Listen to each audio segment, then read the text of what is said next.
CCR TV, channel of God's love. A warm welcome to all our viewers on this episode of In Conversation With. In this episode, we bring to you a rare combination of a retired banker and a home winemaker. He also has the passion to bake Goa's favorite delicacy, bibinka. Having served the cooperative banking sector as the managing director of the Bicholim Urban Cooperative Bank, he is now no longer glued to the computer screen nor conducting board meetings, but has gone headlong into home winemaking and churning out Goa's favorite bibinkas. His wines and bibinkas have travelled far and wide beyond the borders of Goa, and he has in the bargain built a line of steady clientele. We are happy to welcome today to our studios Carlos Figueiredo from Aldona, the most famous home winemaker. Welcome to our studios, Mr. Carlos. Thank you. It's nice to have you at our studios today. In fact, I think our viewers know you as a banker, and in the similar manner as a home winemaker also. But nevertheless, could you throw a little light on your banking career briefly, so that our viewers have a better knowledge about your banking profession? I worked in bank for 34 years, 12 years in Goa Urban Cooperative Bank and 22 years in Bicholim Urban Cooperative Bank. I see. I left Goa Urban Cooperative Bank to join Bicholim Urban Bank as a senior officer. Then I worked for 9 years as a branch manager of Mapsa branch, and from there I went back to head office as a managing director for three odd years. I retired in 2018. Okay. So from 2018, you are like a free bird. Yes. To take up your hobbies. And your passion that you love to do. Fine. Mr. Carlos, banking and wine making are two diverse fields, They are poles apart. Am I right? Yes. How did these two mix together and you achieve this success? The thing is that I never took my banking stress and worries home, and never took my home problems to the bank. Okay. So the weekends were exclusively for the family and my personal hobbies. I see. So weekends I used to do the wines. That is how you maintain that balance. Between the two things, yes. Your profession and your passion. Yes. Is it? Yes. So that's how it went off. Well, now, okay, home wine making is nothing new to Goans. It's not a new concept at all. The tradition of home wine making, I think, if my memory serves me well, goes back to the colonial days. But what more do you have to say on this as a home winemaker today? My grandmother's house, they used to make wine. But during those days, the wine they used to make was only of grapes and jamuns. Okay. Jamulam. Most common thing. No other fruits were. They were found in abundance. They were, yes. So, and from that time on, I came to know that old houses in the olden days, people used to make wines at home for their home consumption only. That was it. So all this thing began with your grandmother, you said, Yes, right? Yes. What about your parent? My father, we were in Bombay. I studied in Bombay. My father used to make raisin wine and beetroot wine. Only two wines. I see. In Bombay for his consumption. Okay. And afterwards, when I grew up, I used to have. Perhaps he had picked up the art back home of home wine making. Possible. Yes. Possible. Yes, no? Possible. Okay. Now, can you tell us, or can you recall, when was the first try that you had, independently, individually, for home wine making? How did it all start? Was it just a, trial and error kind of a method that you use or whatever? Yeah, it's very interesting. I was working for Goa Urban Cooperative Bank, and to come for the taxi to go to Aldona, I had to pass to the fruit market. Mapsa fruit market. And there I saw some loose grapes. They were at that time 4 rupees a kilo or something. So I just picked up 3 kilos. We had only one jar at home from Bombay which we had brought back. I see. When we settled in Goa. So I picked up 3 kilos and took at home. And then on my own, I added water, sugar, what's for my own imagination. I see. And made wine. There was nobody who was guiding you at Nobody. And it turned out very nice. So, and then I started doing only of grapes for the first 2-3 years. Can you go back in time, more or less? When was this? How many years ago? It was somewhere in 1985, 84, 85. Almost 85, 84, you can say 84 November, December grape season. So nearly 39 years ago. Yes. So it all started then. Yes. So when you first did your, you entered this wine making, even with nothing else in mind, but just to give it a try, were there any commercial interest growing into your mind thereafter, later on? No, like absolutely after nothing. Absolutely nothing. Nothing. It was So only for what home did you do consumption. with that wine that you made first time? Were you was it for home consumption, or were you it passing was, it I over to remember your friends? it was about 7 bottles. 7 bottles. 7 bottles. Out of those The 3 kilos. 3 kilos. Yes. Okay. And it was consumed in the house. All right. Yes.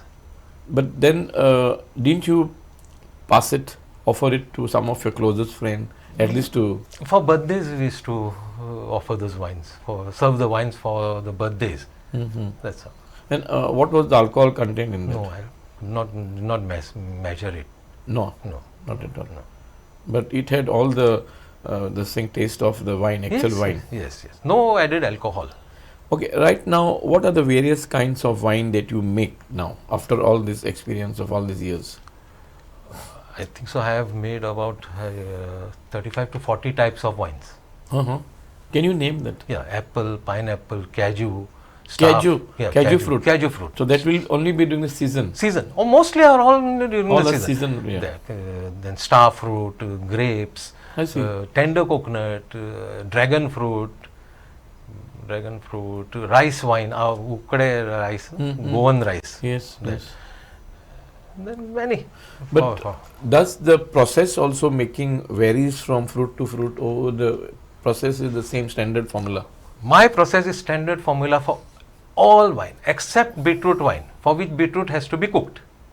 It has to be grated and then cooked and then strained, and then the wine is to be made. Other wines, all is my standard process, same. And what is the fermenting agent that you use? I use dry yeast. Okay. The one that is normally used in our bakeries and all? Is the same one? Bakeries, they use usually wet yeast. Okay. Wet yeast. This is dry yeast. This is dry yeast. But now many of the bakeries have started using dry yeast. So over the years now, has there been any kind of a progressive change in your winemaking? The quality of it that's coming out now than it was coming out 15 years ago with all this experience? Not much, because I am following the same process. I don't experiment much. Only experiments is that some modification, like grape, instead of having a plain grape wine, I made a grape wine with star anise. What is that? Star dagad full, what you get, star anise. Okay. Yeah. So like that grape wine I have modified little. Was it just to give that flavor or something like that? Yes, flavor, to give a different flavor. Kind of a flavoring. Different flavor. Okay, then what is the shelf life of this wine that you make? There is absolutely no limit of this thing, because you can just keep it. I had kept 2 bottles for 10 years. I see. And then I had put a tape around this head and kept them. After 10 years, when I opened, the whole room was filled with aroma. Okay. Yeah. And only thing that happens in this wine as you keep longer is the color changes. From light it becomes dark up to a certain level. And there is sedimentation, because fresh fruits are used. Yes. There will be sedimentation down. That's it. But do you need to refrigerate this wine that you make? No. Not at all? Not at all. Not even after you open the bottle? Not at all. It Cold can wine just be tastes picked up from the bar counter and had. Yes, cold wine tastes better. But it's not compulsory that you keep it in the fridge for preserving it. Yeah. But that's only for your drinking pleasure, because if you like to have it on the that temperature level. Yes. Mr. Carlos, could you tell us, among all the fruits that you talk about that you're making wines from, which is the most easiest fruit that you can make wine without much hassle, so a lot of effort? Any fruit which you don't have to peel, you don't have to take out the seeds, like apple, cashew, strawberries, These are the simple, easiest to make wine. Now, coming back to the Goan taste of wine, Goans are not new to wine, okay, and alcohol. Yes. I can say they're connoisseurs of wine Yes. actually over the years, right from the colonial days. Now, besides grape wine, what about the demand for the other varieties of wine that you make? In my case, there is more demand for the other wine than the grapes. Other wine means Other fruits. Other fruits. I see. There were times when grape wine used to remain with me for 2 years, 3 years. Okay. Nobody used to buy. But other wines go off within 6 to 7 months of making. Do you get pre-booking orders like, from your clients, regular customers who love your wine? No. Not Whatever is in stock, Then how do you market your wines? Is it purely by word of mouth? Purely by word of mouth. Purely by word of mouth. It's interesting how it happened. Yes. I used to gift the wine bottles which I made to all our cousins at their birthday parties. Mm-hmm. And then they used to in turn to serve it to their friends and all. So their friends started asking from where you got the wine, purchased the wine. So they forced me to sell the wine. Okay. So in other words, your cousins were doing the marketing for you. Yes, you can say so. All in the family. Yes. So that was maybe some years back. Yes. And now that practice is established and nothing to worry about. Nothing to worry. Your old clients, your old customers are still there with you. Yes. Still Regularly. I see.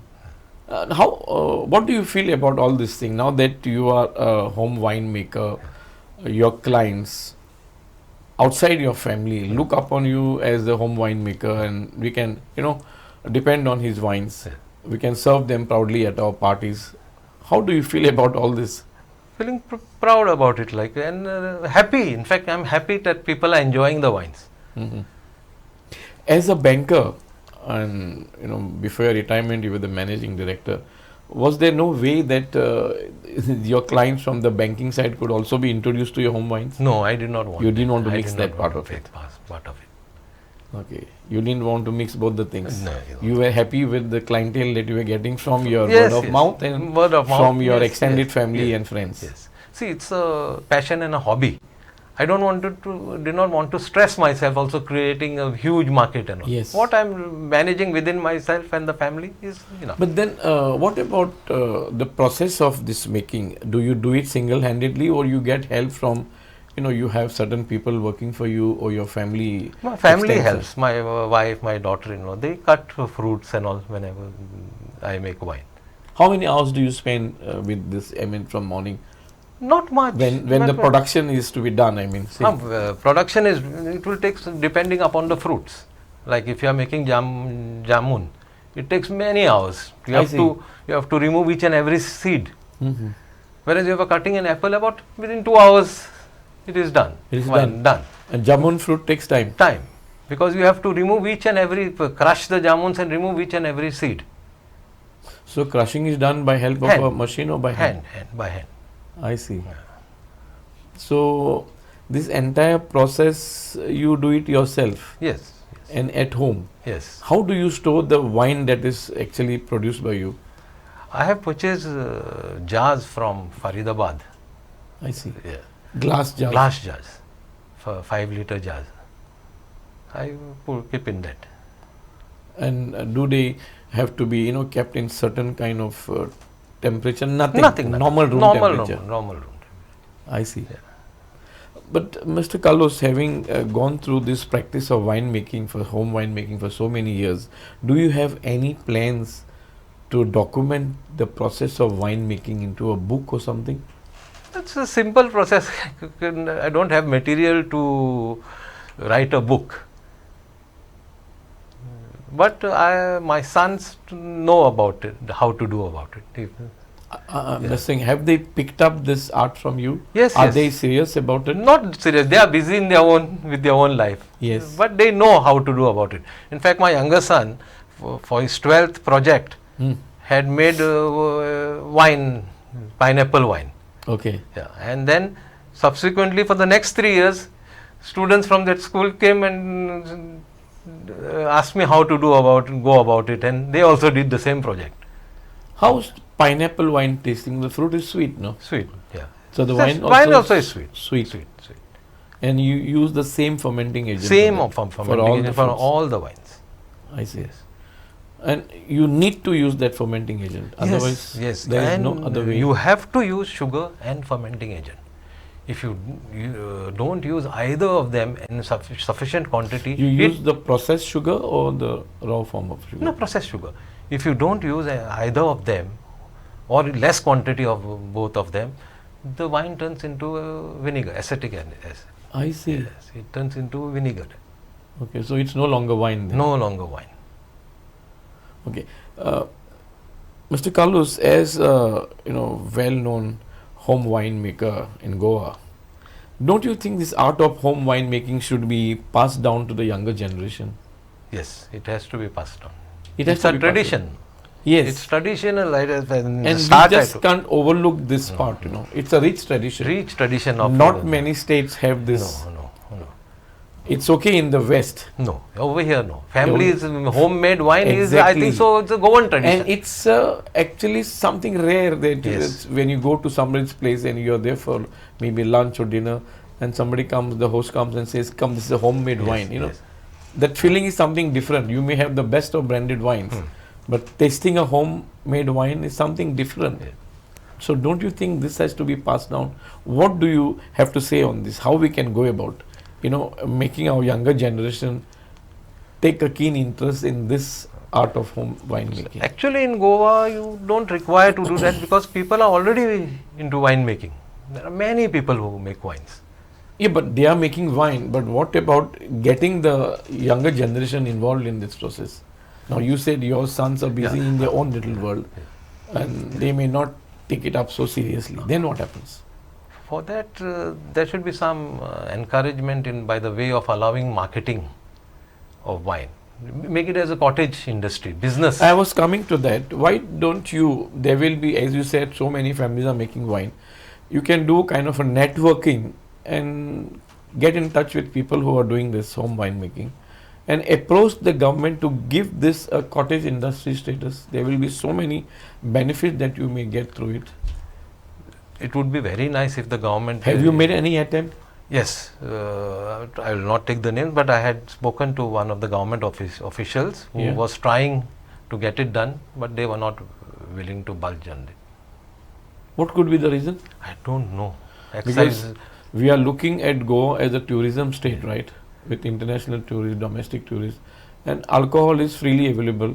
Wine is one of them, and if it is home wine, there can always be a window open. It can be made like Feni. It can be made one of the product to be taken out by the tourists when they come. Yes. I'll just tell you a small thing. In Northeast, Meghalaya has made wine making a cottage industry, homemade wine. They have given all the concessions available in the excise law. They have amended the laws and have made it into a cottage industry. Everybody is making. So why is our government not taking this initiative so as to encourage the locals to do it more professionally with the commercial? You have to ask them, please ask to make it, give concessions. Okay. Yeah. Now, Mr. Carlos, coming back to your production time, do you have certain days of a week where you devote for the production of these wines? Because you are doing with multiple fruits, as you said. It is just not one kind of a fruit or two kinds of fruit. So do you keep, supposing say on today is Monday, I will be producing only wine of grapes or maybe of pineapple, something like that? No. When I go to the market, I see fruits. I see. I just randomly. There is no pre-planning as No. And you do it throughout the season when the fruits are available. Yes. And during the seasons, if our viewers want to contact you for a bottle of homemade wine, how do they go about it? Usually, and what are the types of wine you right now have in your stock? At present, I think so. I've got about 14. This chat will generate a lot of commercial interest. I got about 14 or 15 types. I see. At present.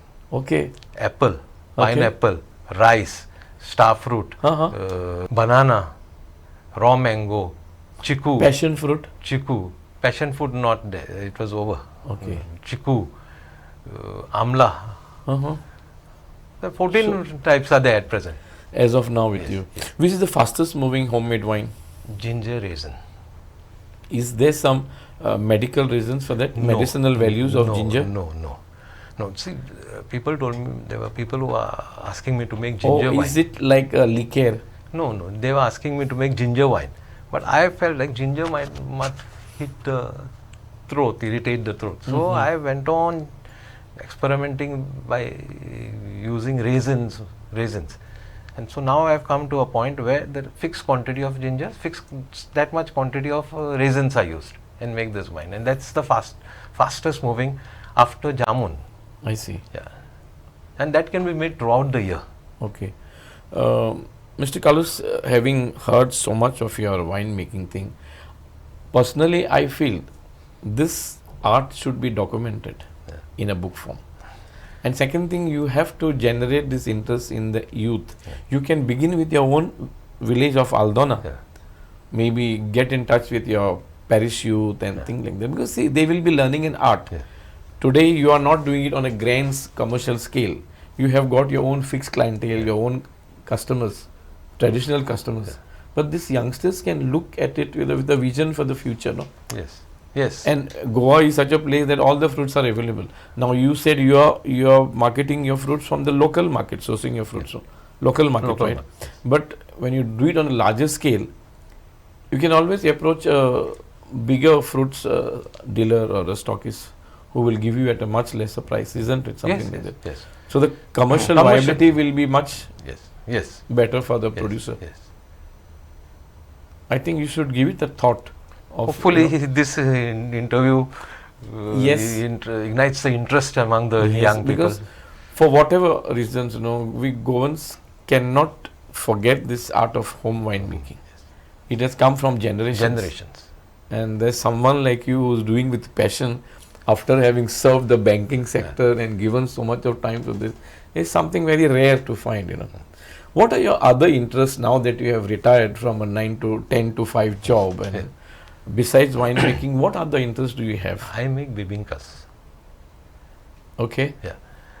And first, initially, I was making it only for our children's birthday or for gifting some people. Because I was working, Home consumption, Working. There was no time. After retirement, I started taking small orders. I see. Yeah. And then last year there was celebrating Aldona one event, 4 consecutive Saturdays in Aldona. So in there I sold some bibinkas, and from that time I am getting lot of orders. Okay. Yeah. So now when you're baking the bibinkas, how do you do it? The traditional way of all those mud ovens or whatever, or you use the electric ovens? I use the electric oven. That is the cooking range, what we call. Yes. Oven down, grill on top. Yes, on top. Convection kind of a thing. And but this is a more tedious job than I think winemaking, isn't it? Oh, because it has to be maintained that temperature and all that. This from the control. From the time you start extracting the juice to the final layer is put and it's done. You put off it takes about 5 to 5.5 hours. Yeah. So you are monitoring it personally there? Yes, you have to, otherwise it gets burnt, one layer gets burnt. Yeah, the whole thing is messed up. So you are very passionate about this thing, Mr. Carlos. So this must be your full-time engagement after wines, making bibinkas. Yes. How many bibinkas do you make? Plus garden. How many orders do you get on an average? First Christmas this year was, I think so, I made about 90 bibinkas. That's an awesome number. Yeah, awesome, yes. Okay. And do you also market it at some counters in Mapsa? No. Only home pre-orders. Pre-orders at least 3 days in advance. Okay. Yes. And do you use the local eggs or you use the this commercial eggs? Farm eggs. Eggs. Okay. Because there are some people who make it both the ways, either the local ones or the normal farm eggs. Tell me something. Having heard you speak so passionately about wine and bibinkas, the time that you give for this winemaking and bibinkas, What about your time for the family in that case? What are your other interests? Do you go for outings now that you are retired?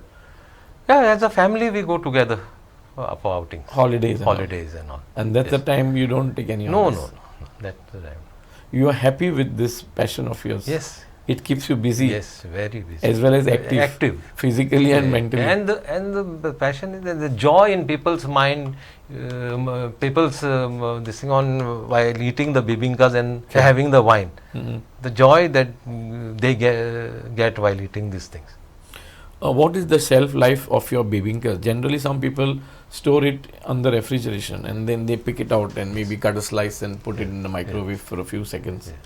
What is the shelf life of your The shelf life is about 2 to 3 days without refrigeration. without refrigeration? With refrigeration, there is no. You don't encourage refrigeration. I encourage. You encourage. Otherwise, it gets spoiled.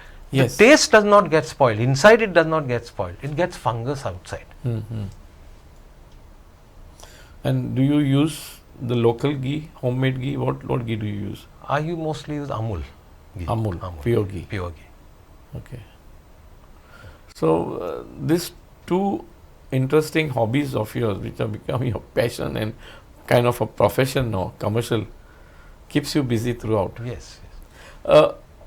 What is the message to our viewers who are watching this program of us, especially the people who have retired from active service and have got the entire time at their disposal? What do you advise them? My advice is take up a hobby. Anything. And do it. Especially for the young people. Instead of running for jobs, you can do lot of things. Wine making, bibinka, sweet dishes, pickles, lot of things. Start at a small scale and then go on increasing the production. Do you think this was once upon a time a regular activity of people in the villages? Do you think somewhere down the line the villages have lost interest in this kind of activity like homemaking sweets or pickles and things like that? It is generating funds, isn't it? It was lost, but now Picking up again. What could be the reason? Lot of household are making snacks. Yes. Today, so many people are snacks, but you go to Mapsa market after 6 o'clock in the evening, you don't get snacks in the joints. Regular shops. Regular shops. Bakeries, yeah. Yeah. But has this been revived during the pandemic time? Pandemic time. You think so? Pandemic time. And it has People continued lost their jobs. Yes. People did not have had more time in their hand. So this is. Even I have noticed it. People have overnight become chefs. Yes. They have become confectioners. Yes. Many people have learned cake making. Yes. Youngsters as well as the other women, and they are doing it very professionally now. And they are more busy with that than their other Yes, jobs yes. after having got yes, back to yes, their jobs yes, also. Yes. So there is the positive side also of the pandemic, I think, isn't it? Yes, yes. If you look at it other way, people have somehow, gone into certain professional habits, so to say, and these are one of them, like home cooking. People are also cooking certain food items and they're giving it out. Yes, So and that this has- social media has been very helpful social in media. giving publicity. Haven't you made any attempt to use the social media to promote your wines and bibinkas? Not required. Like You are on the Facebook. I have Yes, never seen yes. any post No. with respect to your wines no, or no, your no, bibinkas. no. Very rarely I put a photo. I have not seen any time, though we are friends on the No, Facebook. very rarely, very rarely. So, Because what I am making is enough for selling. I don't have to go out and market it as such. correct. Do you miss your banking days? Not at The all. clientele that you would meet, the customers and the meetings and everything that goes with a only I job miss, of a MD. Only I miss the clientele. Okay. But otherwise, no. You don't miss. No, not miss. So, to sum it up all, you are enjoying your retired life. I would say the best part of my life. The best part of your Best life. part of my life. On your terms. Yes.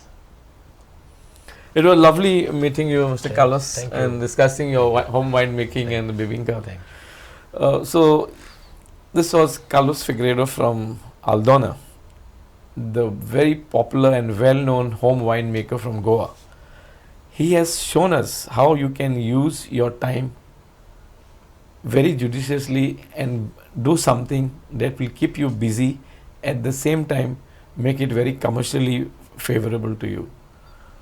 Those of you who are having time at your disposal should definitely take this advice given by our guest today, Mr. Carlos Figueiredo, and do something that you love doing. Give your passion a vision and a path for your own progress. Keep watching your favorite channel, the CCR TV channel. Thank you.